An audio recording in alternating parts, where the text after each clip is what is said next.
Youth Maharashtra, महाराष्ट्राचा बुलंद आवाज।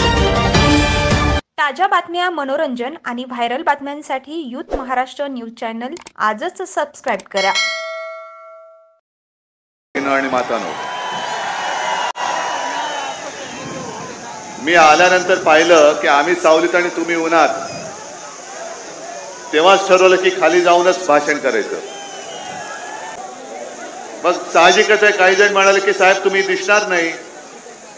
म्हटलं मी दिसलो नाही तरी चालेल, पण माझं लोकांनी ऐकलं पाहिजे म्हणून मी फिरतोय। आणि जसं कोरोनाच्या काळामध्ये मी फेसबुक लाईव्ह केलं, तुम्ही सगळ्यांनी ऐकलं, म्हणून आणि म्हणूनच महाराष्ट्र वाचला। आज जे काही उपटसुंब इकडे उभे राहिलेले आहेत बाकीचे सगळे, एकूणच मी भारतीय जनता पक्षाला विचारतोय, मिंद्याने तर सोडून द्या, ते गद्दारच आहेत। आज काही त्यांनी जाहिराती केल्या आहेत,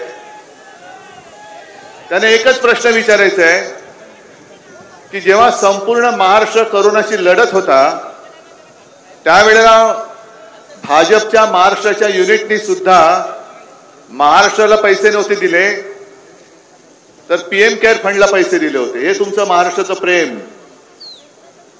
महाराष्ट्र तळमळत होता, औषधं मिळत नव्हती, ऑक्सिजन मिळत नव्हता, हॉस्पिटल्स मिळत नव्हती। आपण संपूर्ण ताकदीनिशी लढत होतो, तेव्हा हे सगळे भाजपवाले पीएम केअर फंडाला पैसे देत होते। आणि घोटाळा म्हणजे एवढा घोटाळा, आपल्यावरती आरोप करताना त्यांचा एक उमेदवार तिकडे पश्चिम महाराष्ट्रात उभा आहे, त्याच्यावरती आरोप आहेत, हायकोर्टाने ताशेरे मारलेत, गोरे त्याचं नाव। मृत व्यक्तींवरती ते जिवंत आहेत असं दाखवून उपचार केले आणि त्याचे पैसे हडप करणारा हा भाजपचा उमेदवार। मग माझ्याकडचे उमेदवार बघा ना, इकडे लीनाताई आहेत, नितीन तर तुमचाच आहे, आपलाच आहे, तिकडे मनोहर भोवीर आहेत, तिकडे स्नेहल जगताप आहे, मध्ये प्रसाद भोवीर आहे। हे सगळे हाकेला कधी तुम्ही हाक मारा, हाकेला ओ देणारी माणसं आहेत, धावून येणारी माणसं आहेत। मी मुद्दामून इथे आलो कारण मला गद्दाराला गाडायचंच आहे, कोणत्याही परिस्थितीत गाडायचं आहे। आणि नितीन, तुम्ही एका गोष्टीची आठवण करून दिली की मी ज्या क्षणी वर्षा सोडला आणि मी माझ्या घरी निघालो मातोश्रीला, मला तेव्हा पहिलं प्रथम कोरोना झाला होता। डॉक्टरने सांगितलेलं एक तर ऑपरेशन झालेलं, डॉक्टर म्हणाले उद्धवजी काळजी घ्यायला पाहिजे कारण ऑपरेशन झाले, त्याच्यात कोरोना सारखा भयानक जो काही आजार आहे तो झालाय, तुम्ही जनतेत जाऊ नका। म्हटलं जनतेत जाणार नाही तर कुठे जाणार। मी निघालो, एका क्षणात वर्षा सोडला आणि मी मातोश्रीकडे निघालो। रस्त्यात तोबा गर्दी होती, अनेक जण आज सुद्धा मला सांगतात की उद्धवजी त्यावेळेला आमच्या घरातले सगळेजण रडत होते, आम्ही कोणी जेवलो नाही, आम्ही त्या रात्री झोपू शकलो नाही। हे सगळं महाराष्ट्र प्रेम मी एका बाजूला अनुभवतोय, त्याच क्षणी हा गद्दार टेबलावरती हातात दारूचा ग्लास घेऊन नाचत होता।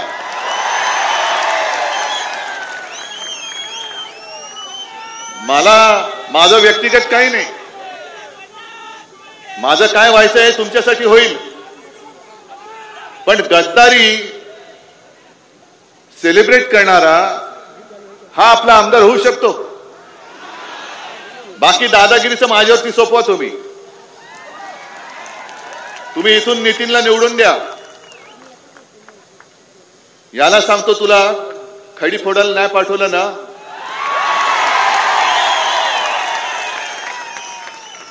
कारण एक तर गद्दार, सगळा चोरीचा मामला, आपलंच नाव चोरलंय, निशाणी चोरले आणि काय मोठा हसत फोटो लावलाय।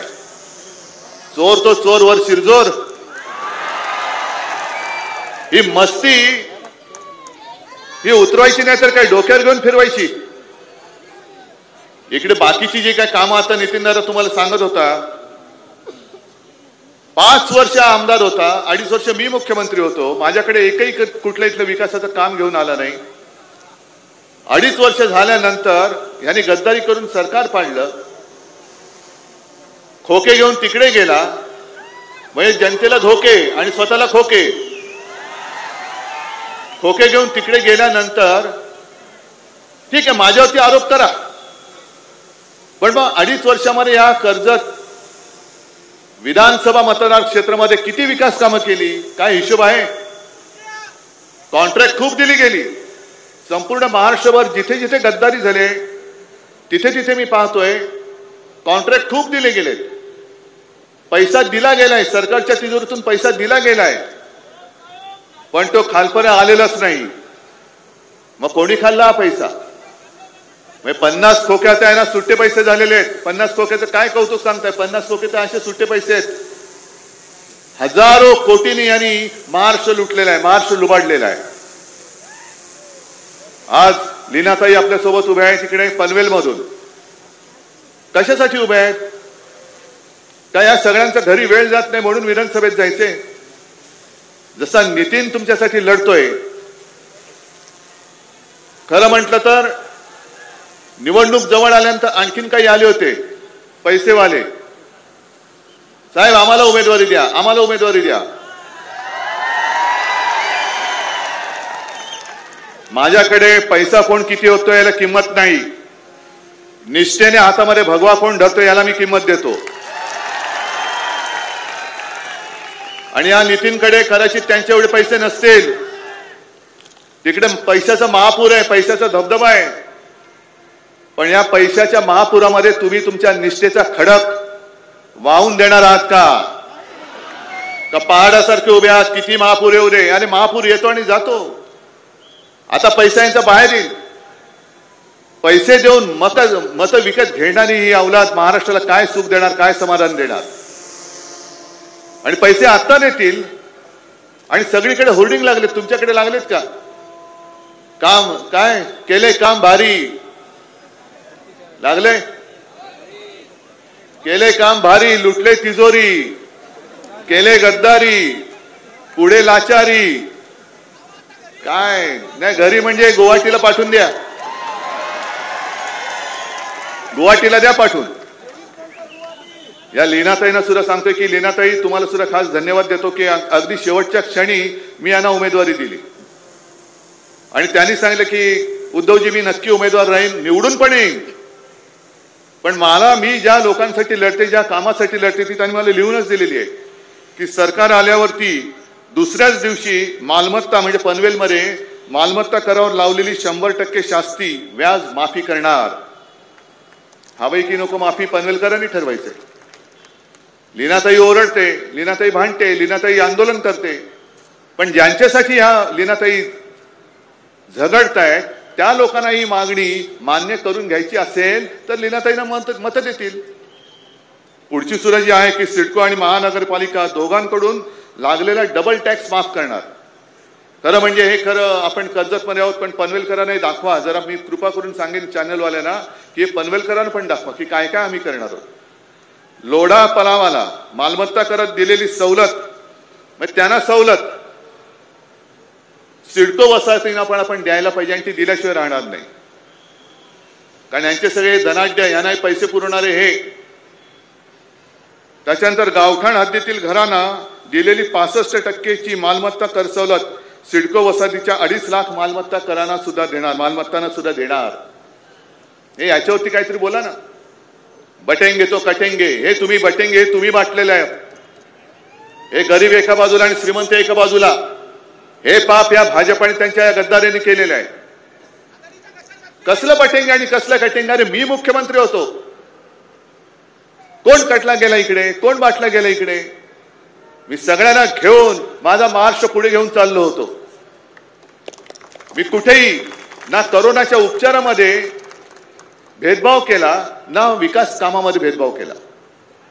महाराष्ट्रासाठी म्हणजे आपल्यासाठी, तुमच्या मुलाबाळांसाठी लॉकडाऊन असताना देखील 6.5 लाख कोटींचे सामंजस्य करार उद्योगांचे आपण आपल्या राज्यात आणत होतो. आणि आपल्या सरकारने गद्दारी करून पाडल्यानंतर हे सगळे उद्योग आणि आपल्या महाराष्ट्रातले उद्योग कुठे घेऊन गेले? जा नोकरीला जा तिकडे, तुम्ही इकडे द्या या गद्दाराला मत. आणि जा गुजरातला ढोकळा खायला. काय कशासाठी तुम्ही करताय? बरं, या सगळ्या गोष्टी पुन्हा मत मिळण्यासाठी पैसे तर दिले जातात असं मी ऐकलंय, पण गुंडागर्दी आणि दादागिरी चाललेली आहे, दहशतवाद. 4 दिवस राहिलेत सुखाने राहा.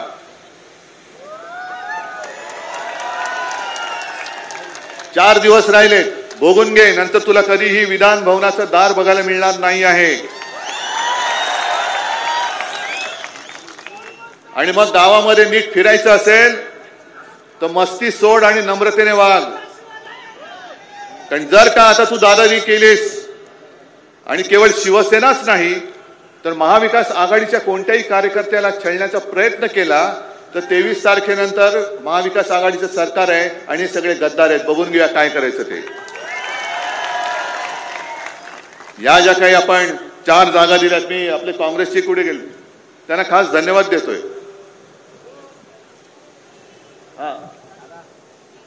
नाही, यांना खास धन्यवाद देतोय, कारण पूर्ण ताकदीने आपल्या या 4ही शिवसेना उमेदवारांच्या पाठीशी हे त्यांना विजयी करण्यासाठी उतरलेले आहेत. आणि मी त्यांना शब्द देतोय की तुम्ही जे काय आज मला मदत करताय ना, सरकार येऊ द्या, मी ही मदत वाया जाऊ देणार नाही. आणि हे स्वतः उमेदवार आहेत तिथले, असंच समजतायत. याला म्हणतात एक निष्ठा, याला म्हणतात महाविकास आघाडी. आणि जे कोणी अपक्षानं असेल किंवा आणखीन कोणाला असेल त्यांना मदत करतायत ते सगळे महाराष्ट्रद्रोही आहेत, ते सगळे गद्दार आहेत, हे आज मी जाहीर करतोय. अगदी शेका पक्षाच्या जयंतरावांना सुद्धा सांगतोय की जयंतराव, तुम्ही असा विचित्र काहीतरी कारभार करू नका. अलिबाग मध्ये मी माणुसकी दाखवली, तुमच्या कुटुंबियांसाठी मी जागा सोडली, कारण आपलं असं ठरलं होतं की उरणची जागा ही शिवसेना लढवणार. अलिबाग, पेण, पनवेल जर महाविकास आघाडी नीट झाली असती तर ते लढवणार होते. पण अलिबागची जागा मी मागे घेतल्यानंतर सुद्धा ना ते उरण मागे घ्यायला तयार, ना पेण, ना पनवेल, ना सांगोला. मग हे नाही चालणार, हे आघाडीचं काम नाही. लढायचंय तर सरळ लढूया आणि दोस्ती करायची तर उघड दोस्ती करूया. तुम्ही आम्हाला इकडे मदत करा, आम्ही तुम्हाला अलिबागला मदत करतो. येतील ना, सगळे निवडून येतील. पण आज जे हे संकट आलेलं आहे, हे संकट केवळ कोणत्या एका पक्षावर नाही तर हे महाराष्ट्रावरती संकट आले. इकडे एक आमदार या महाराष्ट्रद्रोह्यांना रोखण्यासाठी तिकडे उभा राहणार आहे. आणि अशा वेळेला जयंतरावांनी ठरवायचं, महाराष्ट्रद्रोह्यांना मदत करायची का महाराष्ट्र प्रेमींना मदत करायची, ठरवा. आणि अपक्ष सुद्धा जे उभे राहिलेत त्यांना सुद्धा सांगतोय की तुम्ही उगाच सुपारी घेऊन येऊ नका, कारण तुम्ही घेतलेली सुपारी कात्राला हे कर्जतवाले खंबीर आहेत, उरणवाले खंबीर आहेत, पेण पनवेलवाले खंबीर आहेत. सुपारी घेऊन पैशाचा तमाशा करू नका, कारण गद्दार जरी विकला गेला तरी माझा कर्जतकर विकला गेलेला नाही, जाऊ शकत नाही. कारण तो जर विकला गेला असता तर या भर उन्हामध्ये सकाळपासून माझी वाट बघत इकडे हा थांबलाच नसता, आल्याच नसते. या माता भगिनी सुद्धा आल्या नसत्या, नाही बांधव इकडे आले असते. काय हे घेऊ शकत नाहीत खोके?